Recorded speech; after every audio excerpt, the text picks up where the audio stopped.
So you guys probably thought you'd never see this, but welcome to the Ladhood podcast. We're going to talk about a bunch of topics about us and hopefully you guys get to know us a little better.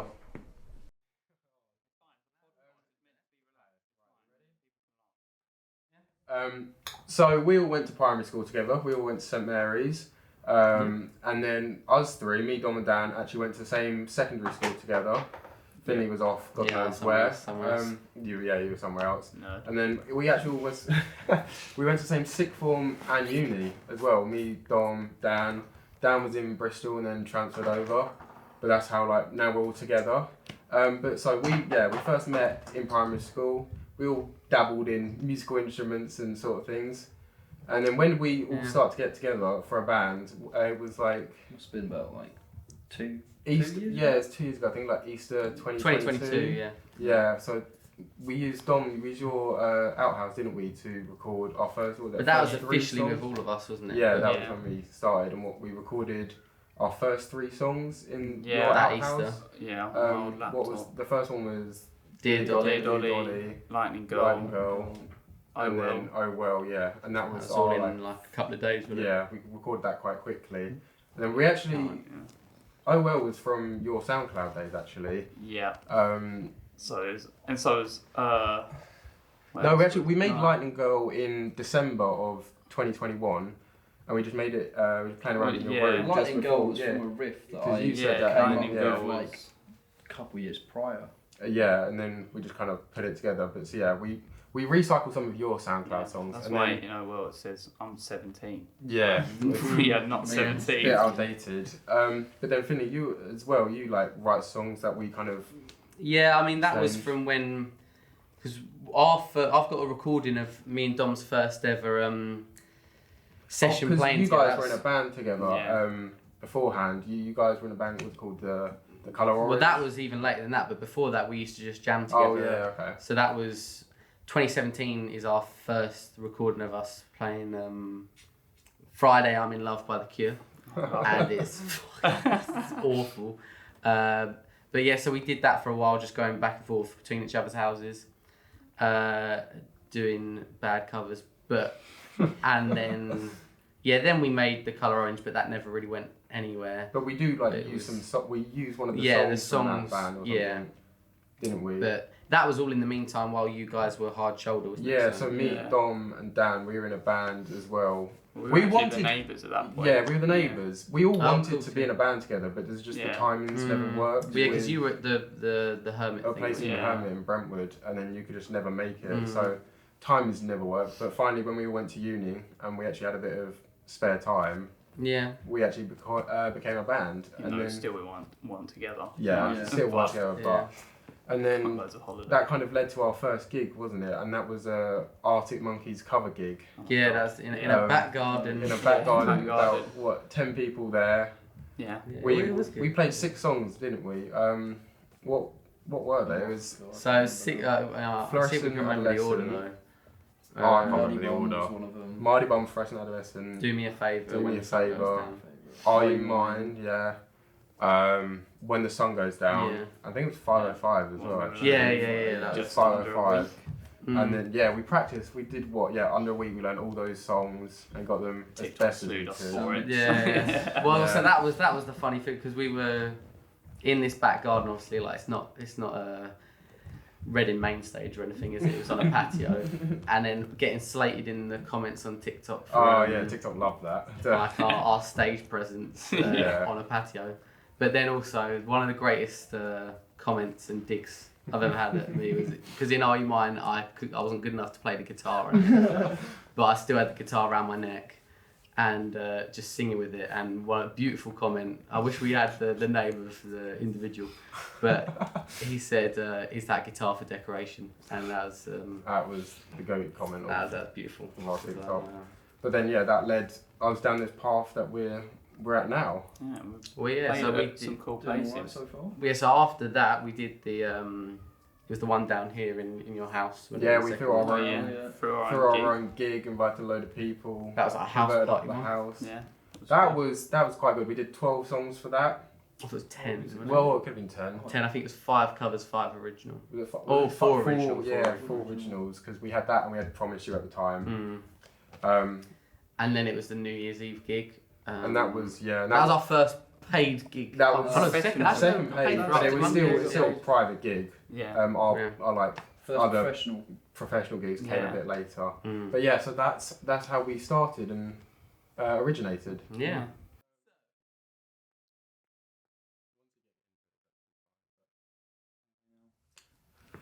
Right, so we're going to talk about how we record songs, and I think we can all say we've had a lot of experience in writing songs, and we found the best way of doing it. And for us, it's playing the whole song the whole way through, working it the whole way out, and actually figuring out before we go for recording. I think when we've tried to in the past, done section by section, I think it was Promise You. And I think that took, how many months did that take? Too many. Too long. We were sick of it. We were way sick of it. We've had like lots of different ways of writing. Like it started with those first few tracks. They were previously written. Yeah. Where I wrote adapted. Dear Dolly before we got together. You'd written Oh Well before we got together, and then Like Girls. So they were all before.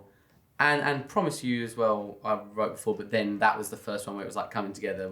It took ages plonking through all the bits, trying to adapt it and but then when did we start? And then, oh God, Look Miss Shalala, that took so that one took long. We actually did 2 versions of that just because we disliked it. Yeah, there were multiple versions, but we released 2 versions. But that was again because I wrote it years ago and it worked acoustically, but it was just trying to fit it in. Yeah, so find the sound for it just didn't work. We're not going to play that until we're on a big stage and Finley can do his acoustic set. A little breather for everyone. Yeah, exactly. It just doesn't quite work in the sort of sets we're doing at the minute. But so we recorded all of those songs on that actual laptop there. So no, not this one. Is it not? Oh well. It was the old one. Okay, right. It was the old one. But it was a 2015. The 2015 MacBook. It was the same model, but the 2015 version. Yeah, I mean, it looks almost identical. Yeah, to be honest. It just couldn't really hack it. So what? Yeah, we put in a microphone, just kind of like that actually. Yeah. And then we. Microphones these are going into. Yeah, we put it next to the amp or. We did track. So we'd do like one track where Finley would go through, play to a metronome, and then we go in and put our own parts to it. And obviously, there are flaws to doing it this way. Which we and it normally messed up from the start because I can't play too well to a metronome. I'm bad at timing. Yeah, and I mean, I think most of the time you meant to put the drums in first, but obviously, when we're going for a recording day, we record at my house anyway, so I'm always like, we'll do me when you guys aren't here. To save time, realistically. And then it becomes complicated. But then we've kind of leveled up from that, and now we go to the studio called Highfield. Is it called Highfield? Yeah, it's Highfield. Highfield Music Studio in Braintree, I think it is. Yeah, just outside. Is it his studio? Yes, Elliot. He's from a band called Missing Andy, I think it was. Yeah. And he helped us as like our engineer for the day. And with that upgrading recording, it was like timed with our sort of upgrading the way we wrote songs. Because it came in time when we started doing gigs up in London. We all of a sudden needed a lot more songs. Yeah. And it just, with True Romance and Baby Blue particularly, it came with, right, we need a couple of songs. We just smashed them together really quick in the week leading up to Dumping Castle. I think we did True Romance in a day beforehand actually.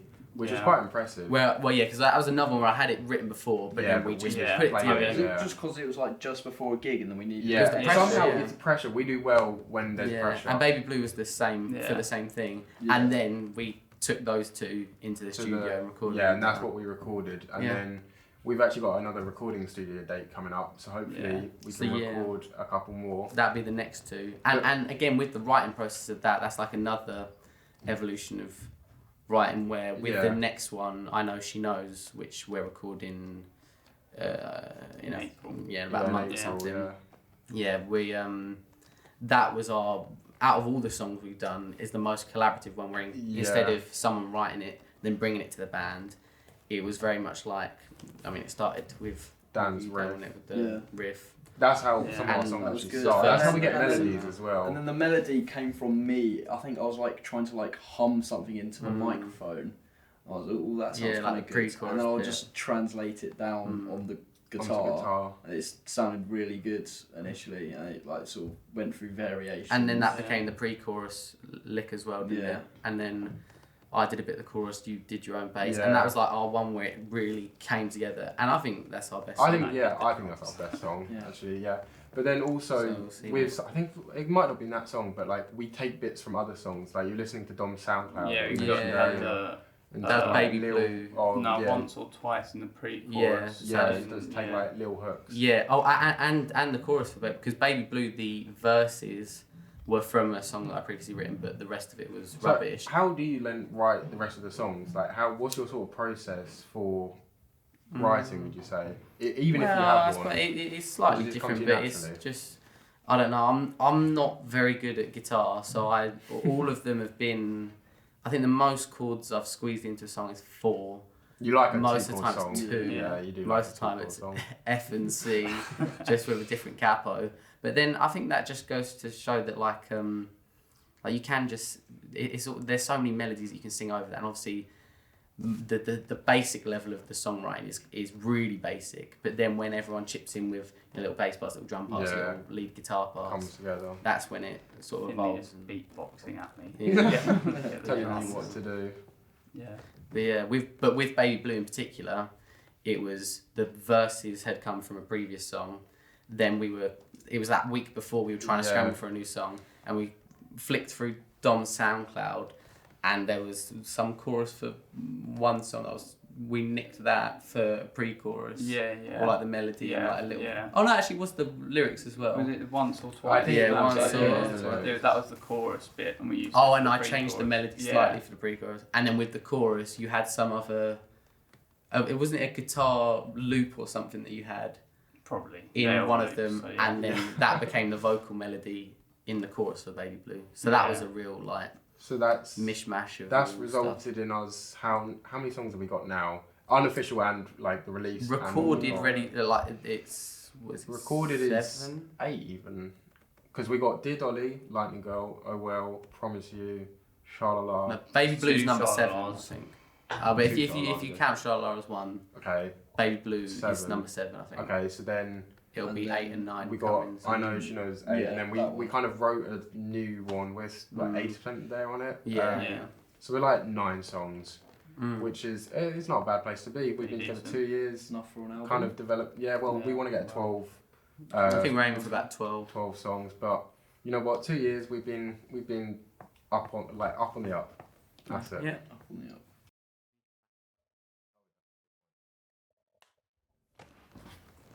So now we're going to talk about how to get yourselves out there from our sort of perspective, and we've done quite a few things to try and make ourselves known as like a startup band. You've got to do some stuff. We started by making posters, I think, actually for our for all our different releases, and then me and you kind of did that. We just got like so many. We got like how many we get? Like 500. Yeah. I was like, well, this is way too many, and just put them literally everywhere. Everywhere. We put them everywhere. I'm pretty sure you could still find some today. Some in Bournemouth. Every time I see them, I'm like, nice. So, it's nice to see your like kind of posters and your work as you're like walking past. But what else have we done? So play gigs is really important. That's something you've got to like really do a lot to get yourself out there, put yourself in like the live scene. Kind of, so we started with someone bigger than you. Yeah, exactly. Playing under someone who's bigger than you, being exposed to a new audience. Yeah. We started doing private ones just to get a bit of like a bit of practice, a bit of practicing, a bit of presence, and just get the rust off, sort of. Yeah. I would have said the best method is when you guys went to the club. Oh yeah, that is. Oh, that actually on the works release, really on the well. release TikToks. Of our first so song. we went to this club in Bournemouth called Alt. I think it's called Alt. Yeah, or Sound Circus. Or Sound Circus, yeah. And we had all of our 500 posters, and we thought the best way to get rid of them or show people them is just to hand them to people. And it did work quite well. I think I did the same. 500 streams on the first day, which was probably us. Pretty good considering me the fact not that we leaving have no people following alone. at all. Yeah, I can remember handing it to people saying, stream the song right now. Yeah, get your phone out. Do it. Stream it. I remember not I leaving walked out until and you go. there was a song there and they were playing our song with Dom there, just saying, gotta play our song. I think we played it to everyone in the club. Everyone in the club. And they have this DJ who takes requests, but I don't think he actually takes requests, but we tried to get it on and he was having none of it. Yeah. But then also record yourselves when you're playing gigs. so you can put it on social medias, and like the promoter can kind of use that as a reference, or even I swear you submitted an application the other day for. I did it for loads. You did a couple of applications, and for festivals. Yeah, for festivals. I did one for Glastonbury, and that was the one that wants a live video of you playing. Yeah, so that's the and way the you song. kind of need the videos. It's like a portfolio. Yeah, Yeah, exactly. The Isle of Wight was another one. They didn't want one of you live. They just wanted your social medias, and they assumed that you'll put yourself playing live on there. So. Yeah. But that's the thing. You kind of want to see videos of yourself, so you can kind of show what you can do, and then just say yes. Other than that, like music videos and stuff. Yeah, music videos actually. Which obviously started with Little Miss Sha-La-La, which we filmed that in our hometown. It was like the day before. We're like, we should have a music video for it. And then you turned up, and we're like, right, let's just go out and film it. Let's do it. Yeah, and we rigged our own camera. We had a tripod wrapped around Finley. It's like the drunk cam. Yeah. It actually worked quite well. Yeah, that way. It was a good shoot. The weather was good for us as well. The weather kind of was turned off. especially because the weather all around that day. It was awful. And then when we started filming, the sun came out and the colours just like. Because what was that, like June or July 23? Yeah. And then in October 2023, that was when I came down here we did True Romance video. Yeah. And that was we had a bit more preparation for that, and that took. You kind of knew what you wanted to do, didn't you? A bit colder as well, and which wasn't ideal for one of your shots. So it was actually quite nice when I was in. Like it's heavy the way a suit fills up with water, but then obviously there was a little link through there of the old Bananas singing into Banana Sha-La-La, and then at the start. And obviously we're recording Baby Blue video this weekend. Tomorrow. Which you're directing, Dom. And are we going to have any bananas in it? You'll have to see. You'll have to wait and see. But I think we know. Yeah. But you have to wait and see. And then, is there any any last ways you'd say to just make sure you're active on social media? Just like TikToks. We've done like silly little videos. Build up a bit of an online presence. I think there's a lot of room to do more and stuff that I think particularly going forward where we've got more professional recordings, more professional gigs, that if it comes with more professional marketing and stuff. Getting on Spotify. I'd say getting on the radio services, like submitting yourself to the all the playlists, that helps, and that gets your song recycled. And I was also going to say, going on the radio actually, we got quite lucky with our first experience on the radio. Sometimes you just need luck. Yeah. We were practicing. Yeah, exactly. Interview, innit? Yeah. We were practicing in your outhouse with the doors open. With the doors wide open, so obviously everyone in the neighbourhood probably could hear. And I think it was a local radio presenter's dad that heard us, and then he told his son about us, and then we got invited on. We got invited on, so then we had our first radio interview. I think you played the acoustic Sha-La-La. Yeah, and I think you were also ill at the time, so you did quite well to be able to play actually on the radio. When was that? Was it like January? Started January 2023, wasn't it? And it was quite funny because I remember us saying afterwards, we're gonna have 4, maybe 6 songs out by the end of the year. Yeah. And I think we had 2. That was kind of our year where we had Sha-La-La, which it just took ages, didn't it? It just took a while. So long. But I think there's our ways of getting out there that I think other people should try.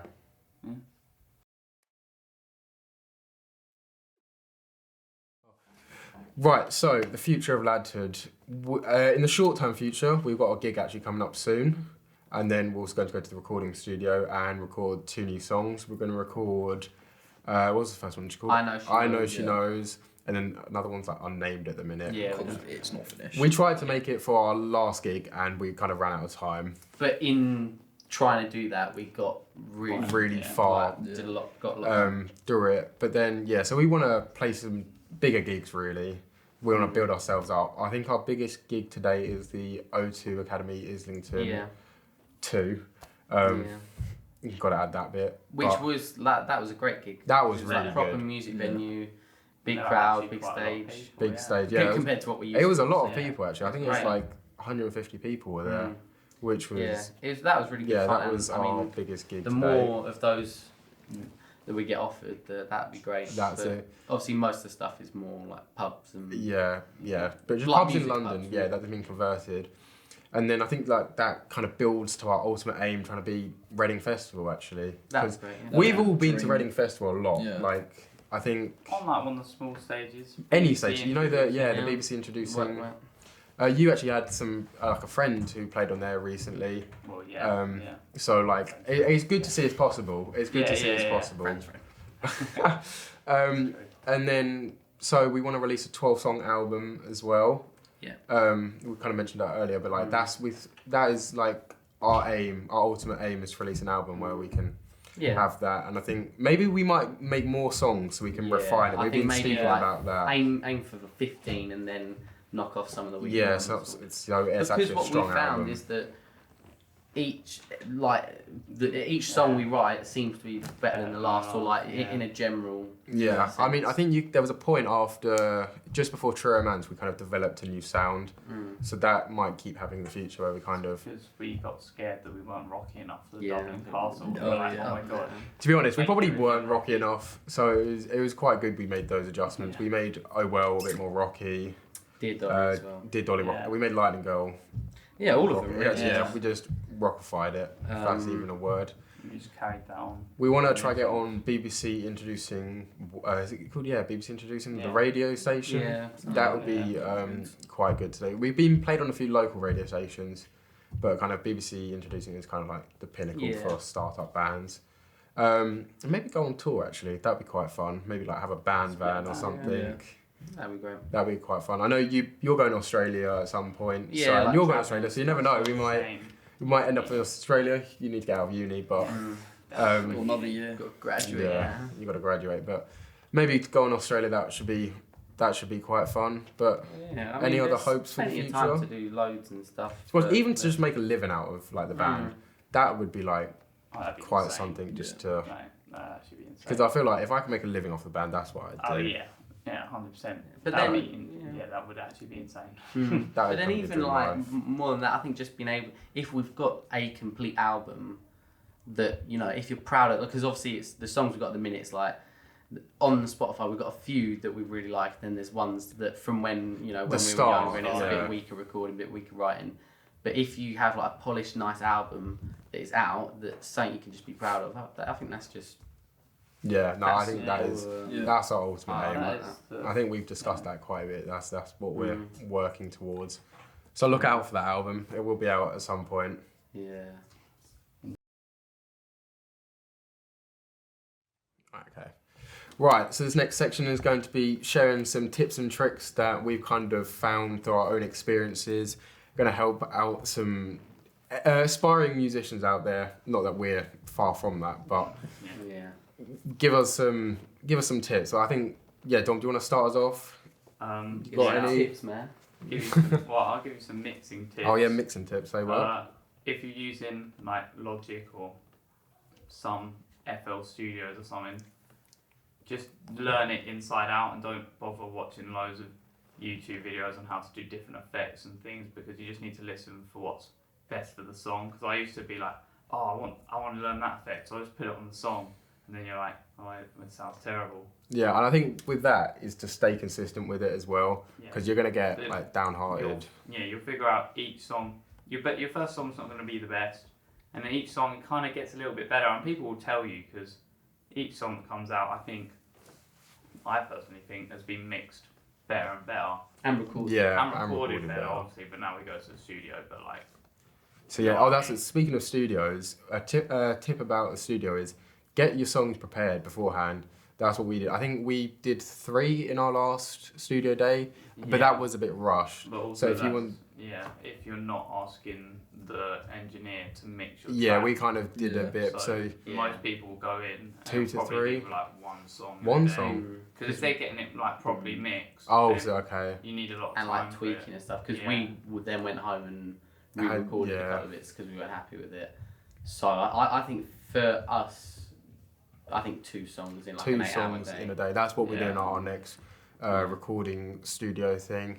But then I think like just don't be happy with the level you're at, because we've leveled up quite a few times, whether it's from like how we record or the gigs we do, or like type of sound, or even the content that we put out. Like, don't just be happy with the minimum, like keep trying to. Yeah, because you look back. I mean, in terms of live stuff, we look back to that Arctic Monkeys gig, and it's like we sound like we've only just learned how to play instruments. Yeah, I know, and believe it or not, we've been playing for kind of a while. But I'm saying compared to like our live stuff now, like how tight, and it just comes with practice and stuff, and then the same with recording and writing the stuff on Spotify in terms of quality of sound, and they're like the new stuff. So there's no like timing issues. There's no. Yeah, it's done properly. It's done properly. You'll listen back to old stuff that you recorded, which at the time you thought, this is really good, and then you listen back to it like, I mean, we've been guilty with that a couple of times. We've done it where we've recorded things one night and then come back to the next day for band practices. We're like, what have we just played? By the time I finish mixing any song, I hate it. I've listened to it way too much. I can't imagine the amount of times you've listened to. I think Baby Blue is the next one. Even all of them. Yeah, and that's like improved our. Well, like we were saying earlier, with the way you write songs, we used to sort of jump on the recording, trying to and then we realised we don't like it. Whereas now we'll spend ages just as a band playing it until we get it how we want it. And then you spend less time recording. It's less of a pain to mix. And it's a bit swifter whole process. And then so social media wise, I think TikTok's the best to start with, just for exposure, because you get to view more people, and then you kind of, once you've built a bit of a fan base on that, you can already start on Instagram, but then like try to transfer them to Instagram, build up your like portfolio on Instagram, because that's more professional than TikTok. Yeah, just don't take it too seriously. But yeah, don't take it too seriously, just have fun, because at the end of the day, you're doing it because you enjoy it, realistically. We're all here because we've been playing musical instruments for a long time now. I think it could be like really 9 years even. If you didn't enjoy it, it just wouldn't be fun. So just enjoy it. Yeah.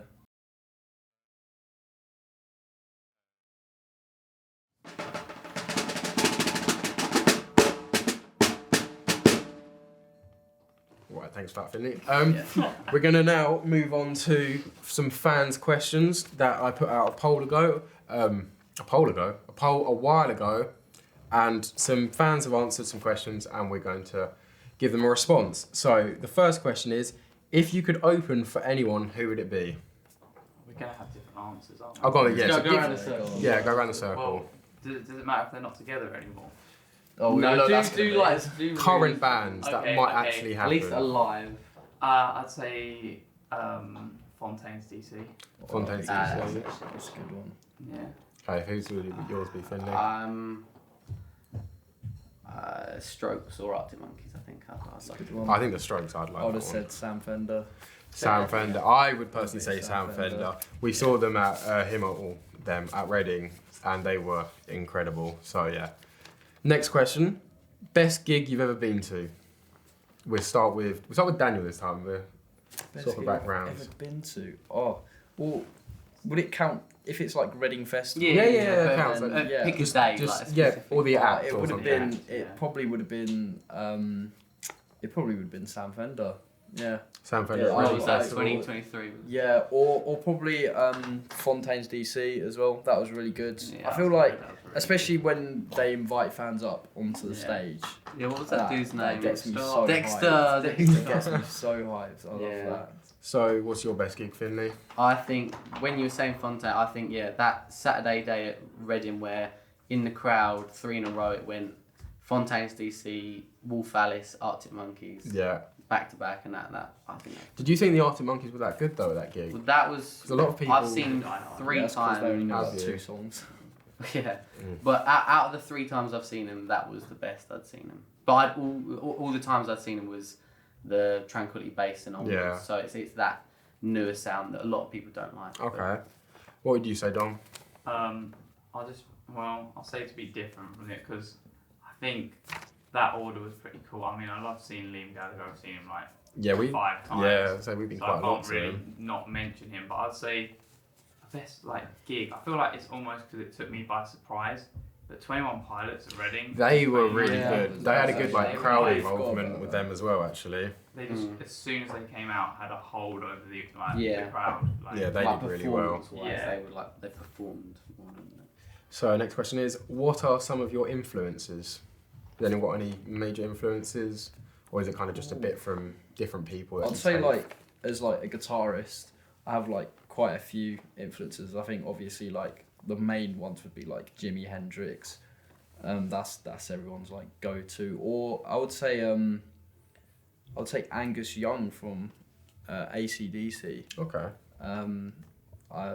Because I started listening to rock when I was quite younger, and he was probably one of the first guitarists I discovered. And then also like another guitarist called Zakk Wylde. He played for Ozzy Osbourne, and he's in his own bands now. But there were some incredible guitarists. Like what was the one with the chords that you for? I know she knows. Oh, Steve Lacy. Yeah, Steve Lacy. That's a current. I like playing Steve Lacy songs but all the chords that he plays are just overly complicated, which is I don't know, it's a nice switch up. You can get some nice sounds out of trying to do like some complicated chords. Have either of you two got any major influences? Yeah, I think in a general sense, I think it just you end up writing similarly to how like who you're listening to, and I think particularly when we used to play when we were a bit younger, it was always like Oasis, and like some of our really early stuff that we recorded in like the garage was that was quite Oasis heavy. But then I think more recently, I think Arctic Monkeys, Strokes, Libertines, and I think it just tends to be the bands that you listen to the most. It's just that sort of sense of structure and songwriting that you just pick up, not like consciously. But just as a drummer, have you got any? I mean, I'd say like from the bands that I listen to, like in general, like especially like Oasis and like those like 90s and before, even like the Beatles, tend to not have. They're much more song drummers. They drum for the song and not themselves. But I also listen to like songs like by Neck Deep and like Blink-182 where the drums are just overly crazy, but I think I try and drum for the song, and I've definitely tried to say, oh guys, let's have this feel here, and you're just like, nah, we're not having that feel. But okay, so the next question is to the group. You guys get 1 day each. Your dream festival lineup. You got a headline each. Who would your headliners be? And it can be anyone alive. Anyone alive or dead at this one. This can be anyone. We'll start with you, yeah. So say you on the Friday. Who would be on the Friday? Oasis. Yeah. And then Finley, so Saturday. I'd love to see the Strokes live. Oasis and the Strokes. And who do you finish Live or off Dead? with? Yeah, Live or Dead. Michael Jackson's got to make his comeback. Michael Jackson. I think that would be quite a good festival, actually. I'd go to see that. What is the best gig you've ever played? So we haven't played that many, so... I think it's the O2 because I think it's that mix of having it in a proper music venue, like bigger stage than when you used a sound engineer that was really on it, and that in turn improves your performance because you get more into it. Yeah, because it's just the environment's and the lighting proper. as well. Was good. The lighting was good. There's good smoke machines as well, even. And yeah, when we look back at all the videos, it's just like we just play better in that one than we ever had, and it was just fun. So next question is, what is your favourite song of yours, and is there a reason why? I think mine would be "I Know She Knows" that we've done. What about ones that are released? The ones that are released, I'd say "True Romance." Yeah, other than "True Romance," I feel like we probably all say the same thing. No. I would say "Lightning Girl." It's my favourite one to play, especially like the beginning of it. Yeah. But what about the recording? Oh, I could say I will. Recording was shambles. Well, so how about then? I will. We did Dolly's, right? Well, if we take the question as like, what's our favourite to play live? Yeah, go on. What's your favourite to play live? Oh, I think "I Know She Knows." Okay, I thought we just said we were. We play that live. Yeah, okay. And then listening to Lightning Girl would probably be my favourite to play live. Baby Blue is a good opener. It's fun to start off. Yeah. Brings energy. Yeah, because there are some that are just more fun to play, aren't they? Yeah. Okay, and the final question is there anyone you know who you'd like to collaborate with? Who wants to take this one? Do we have any people in mind? Oh, to be fair, there was. So one of my sister's friends is a songwriter, and I think in the near future we're gonna hopefully do a little collaboration, with, like writing and I don't know what it's gonna be really, but we've spoken about it and we're all on board. So think so look out for that music. I was going to say Froze Mode would be Froze Mode, that would be a ultimate crossover. That would. Sick. But yeah, no, I think your sister's friend is. Yeah, because she's going. She's quite musically talented as well. Yeah, but particularly in terms of like like how to write something that's not just. Yeah, I think we're going to learn a lot from when she's helping us just with our songwriting process, which I think is definitely going to improve. Yeah, exactly. So she knows what she's doing a bit more than us. So that'd be exciting. We've got that to look forward to. Right, that was the Ladhood podcast. Hopefully you guys got to know a bit more about us and know a bit more about who we are and what we do. We all really enjoyed this. Yeah, I think we should do it again. I think we should actually start. This might turn into a series, who knows? Who knows? But thank you for watching and goodbye. Yeah. Right, time for lunch.